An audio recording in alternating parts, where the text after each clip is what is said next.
So Barry, just really quickly from the WordPress side, I know that you are running sites that are immensely huge. I think if you could give us some perspective on getting up to the scale of the WordPress.com sites, that would be great. Sure.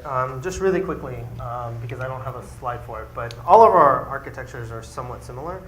You start off with some sort of load balancer, and then you have some sort of web servers, and then you have caching on the side, and then you have database servers in the back. But on WordPress.com, what we've done is we've kind of taken that to the extreme. So WordPress.com runs both all of our free sites, which you can go sign up for, as well as our VIP sites. Some of those sites are doing, I think the largest one's 150-ish, 150 million page views a month, which is pretty large for a single site. So what we've taken is we've taken this platform, we've kind of extended it to both out of necessity and also because it's kind of fun too, right? So what we have on WordPress.com is we have active running out of 3 globally distributed data centers. So whenever you go to a WordPress.com site, you're going to get a page served out of one of those 3 data centers.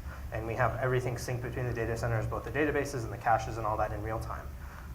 And so WordPress.com runs now, I think it's on about 1,200 physical machines, maybe 1,300, split relatively evenly between the data centers because the traffic is relatively evenly split.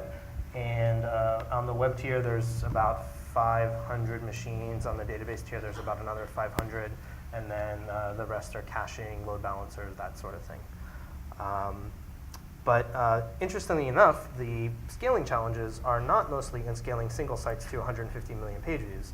The scaling challenges really come into the long tail.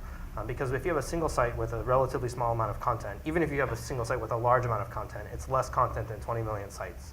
So you're going to get a high cache hit rate. You're going to be able to aggressively cache things. Even with short cache lifetimes, you're going to still get a relatively high cache hit rate. But when you have 20 million sites, you have some sites that are maybe only accessed once a week, once a month, once every 2 days, and storing those in cache probably doesn't make sense. So you have to be able to scale your platform to serve those dynamically as well, which means you can't hide things with caching. And so those are the things that we really like to do and really like to find, because hiding things with caching we see as kind of cheating. And sometimes we have to cheat. But what we really like to find are the things that actually make the core software better, and that we're able to then contribute back and make WordPress better and faster for everyone.